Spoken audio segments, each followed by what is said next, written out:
Carly's breaking point, the truth about Drew's shooter. The Corinthos kitchen was unusually silent that morning. The early rays of sunlight broke through the window, scattering gold over the marble countertops, but Carly couldn't feel their warmth. She stood frozen, her hand hovering over a cup of untouched coffee. Her mind wasn't in the present, it was trapped in the memory of that night. The gunshot. The scream. The red glow of blood under the emergency lights. Drew Kane had been left to die on that warehouse floor. And Carly knew exactly who had pulled the trigger. She had promised herself she would take that secret to her grave. But promises had a way of crumbling under the weight of family. And now that Michael was demanding answers, real answers, there was no more room for denial. "Mom," Michael's voice broke the silence behind her, calm but sharp, carrying the same quiet authority that reminded her so much of Sonny. "We both know you're hiding something. Drew didn't just get shot in a random ambush. Someone wanted him dead." Carly turned slowly, her face pale. "Michael, please, drop this." He shook his head, his tone tightening. "You've been jumpy for weeks. You don't sleep. You barely talk to Drew's doctors. You're avoiding Jason. And now you're telling me to drop it." "No, Mom. Not this time." Carly swallowed hard, trying to find her voice. She'd survived mob wars, blackmail, betrayals, but facing her son's stare felt like the hardest thing she'd ever done. She whispered, "You don't understand what knowing this will do to you." Michael stepped closer. "Then make me understand." The words hit like a command, firm, loving, but relentless. Carly's heart pounded. There was no escape left. It had been a cold, rain-slick night when Carly's world tilted. She'd followed a lead about the shooter, something Jason had begged her not to do alone.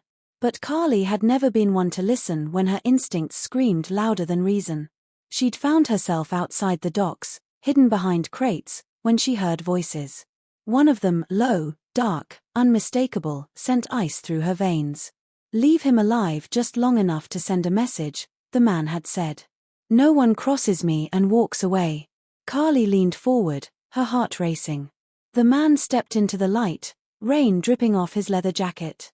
Her world stopped. "Brennan," she whispered to herself, barely breathing. Brennan, the elusive ex-WSB agent, the same man who had terrorized half of Port Charles months earlier. The man Jason had nearly killed. He was back. And worse, he wasn't working alone. When the shot rang out, Carly gasped, too stunned to scream. Drew crumpled to the ground, lifeless. Brennan walked away, calm, like it was just another night's work. Carly had called for help, shaking, drenched in rain and fear. But when the police arrived, she lied. She said she hadn't seen who did it. Because Brennan had left her a message, one she'd found taped to her car door later that night. "Tell anyone, and Michael dies." Michael noticed his mother's trembling hands. He reached out, steadying her coffee cup before it shattered. "Mom, whatever it is, we'll handle it. But you can't protect me by lying." Carly blinked rapidly, her throat closing up. "Michael, you have no idea what kind of danger this truth brings. It's not just about Drew. It's about you, me, and Jason." He frowned. "You think I haven't dealt with danger before? I grew up in sunny Corinthos house, Mom. I know what danger looks like." Her lip trembled. "This isn't like that. This is personal." Michael's patience thinned. "So, it's someone we know." The room went still. He'd hit the mark, and Carly's eyes gave her away before she could think. Michael froze. "You've seen the shooter." Carly turned away, staring out the window.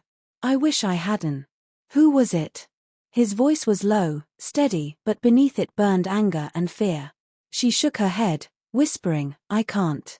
Michael stepped closer, his voice breaking. "Mom, Drew almost died.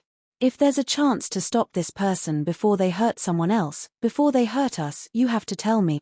Carly's chest heaved. Her voice came out as a raw whisper. It was Brennan. Michael's entire body went rigid. "What?" Carly closed her eyes. "Agent John Brennan. He's the one who shot Drew." For a moment, neither of them spoke. The name hung in the air like a curse.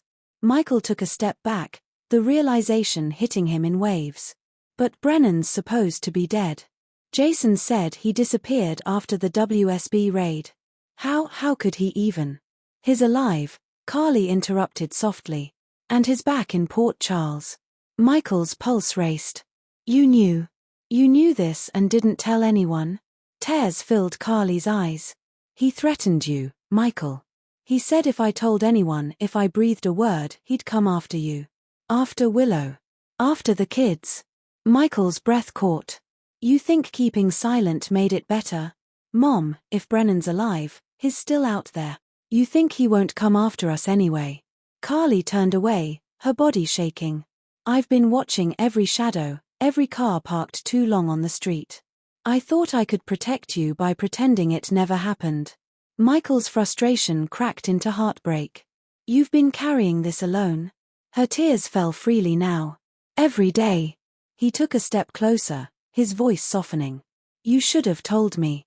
I couldn't risk your life, Carly said through tears. You're my son. I've already lost too much. I couldn't lose you too. Michael sat heavily at the table, his mind spinning. Brennan alive. Drew nearly dead. His mother tormented by fear and guilt.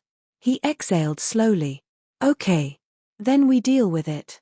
Together. Carly looked up, startled. Michael, no.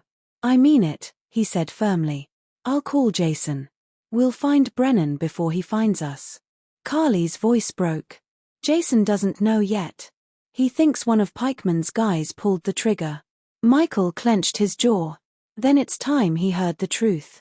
That night, Jason Morgan arrived at the Corinthos house, silent and grim as always. His blue eyes immediately noticed the tension in the air. What's going on? He asked, shutting the door behind him. Michael didn't waste time. It's Brennan. He's the one who shot Drew. Jason froze, the words slicing through his composure. That's not possible. Carly stepped forward, trembling. I saw him, Jason. I was there. He was giving orders to his men. He's alive. Jason's fists clenched. Why didn't you tell me? Carly's voice broke. Because he threatened Michael. I couldn't let him hurt my son. Jason's jaw tightened. He already hurt Drew. And if Brennan's alive, he's not done yet. Michael's voice was ice. Then we make sure he doesn't get another chance. Across town, Brennan stood in the shadows outside Kelly's, watching as Drew limped to his car. His recovery had been slow, painful. But Brennan wasn't done teaching lessons. He murmured to his associate, Corinthos thinks she can hide behind her family. But fear is the best leash. The man beside him asked, what's the next move? Brennan smiled coldly. We make her break. Completely. She's already told her son. I felt the shift the moment she did. Fear has a scent. He turned toward the pier lights glinting over the water. Now it's time to collect. Jason's instincts told him Brennan wouldn't stay hidden for long. He knew men like Brennan, they wanted power, but they also wanted the satisfaction of watching their enemies squirm. So, Jason set the bait. He arranged for Drew to publicly visit the hospital to thank his medical team. It would make the papers. It would make Brennan curious. And when Brennan came to finish the job, Jason would be waiting. Carly hated the plan, but she knew there was no other way.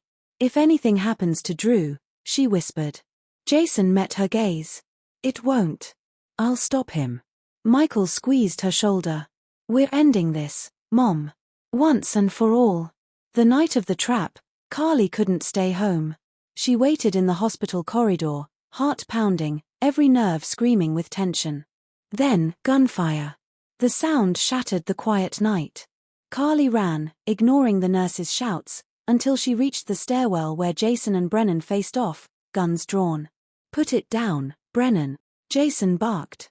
Brennan sneered. You should have stayed dead when they buried you, Morgan. Jason's finger twitched on the trigger. You tried to kill Drew.